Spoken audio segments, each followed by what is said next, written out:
আপোনালোকক নমস্কাৰ জনাই মোৰ চেনেললৈ স্বাগতম জনাইছোঁ। আজি মই বনালোঁ মিঠা পোলা।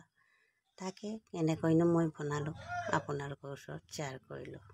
এয়া মই এইটো বনাবলৈ তেজপাত 2 কিলা লৈছোঁ, পিঁয়াজ এটা কাটি থৈছোঁ আৰু ইলাইচি 2টা আৰু দালচেনি 2টামান লৈছোঁ আৰু কাজু বাদাম কেইটামান আৰু কিচমিচ কেইটামান লৈছোঁ। আপোনালোকে বনাই খাবচোন, বহুত টেষ্টি লাগে। আৰু এতিয়া মই গেছত কেৰাহী এখন বহাই ল'লোঁ আৰু 2 চামুচমান মই ঘিউ দি দিছোঁ।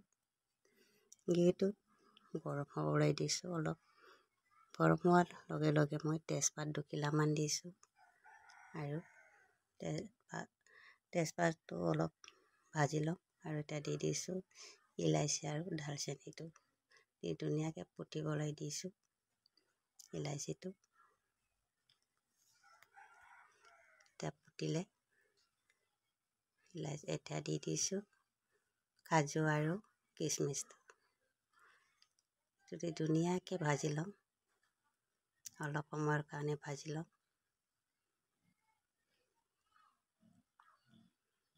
কেৱল ভাজি ল'ব ধুনীয়াকৈ।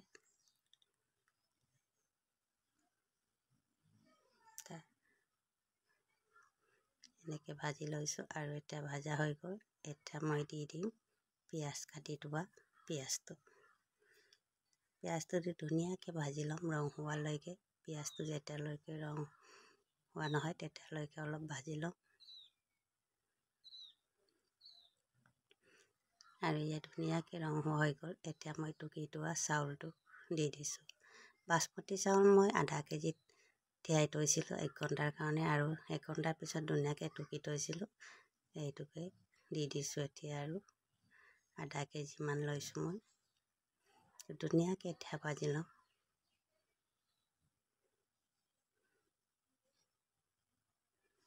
ধুনীয়াকৈ ভাজি লৈছোঁ। এনেকৈ লৰাই থাকিব, নহ'লে পুৰি যাব পাৰে। ইয়াত ধুনীয়াকৈ ভাজিলোঁ ৰং হোৱালৈকে। চাওক কিমান ধুনীয়া হৈ গ'ল। এতিয়া মই চেনি 1 চামুচমান দি দিছোঁ। গাখীৰ চামুচেদি মই 1 চামুচ দি দিছোঁ। ইয়াত ধুনীয়াকৈ দি মিক্স কৰি লৈছোঁ। চেনিটো ধুনীয়াকৈ এনেকৈ মিক্স কৰি ল'ব। আপোনালোকে বাৰু বনাই খাবচোন, বহুত টেষ্টি হয়। আৰু এতিয়া মই দি দিছোঁ পানী। পানীটো মই জুখি পিনি লোৱা নাই, জোখৰ মতে দিছোঁ আৰু চাউল আৰু পানী এনেকৈ সমান এনেকুৱা জোখতে ৰাখিব, তেতিয়া ধুনীয়া হয় পোলাওটো। এনেকৈ দিব। এতিয়া মই এইটো ঢাকনিখনেদি ঢাকি দি থৈ দিম অলপ সময়ৰ কাৰণে সিজালৈকে। ঢাকি থলোঁ। এতিয়া মই 20 মিনিটৰ পিছত এয়া আপোনালোকক দেখুৱাইছোঁ ধুনীয়াকৈ সিজিলে। ক'তো লাগি ধৰা নাই, ইমান ধুনীয়াকৈ সিজিছে। এয়া মই দেখুৱাই দিছোঁ আপোনালোকক, ধুনীয়াকৈ সিজি গ'ল।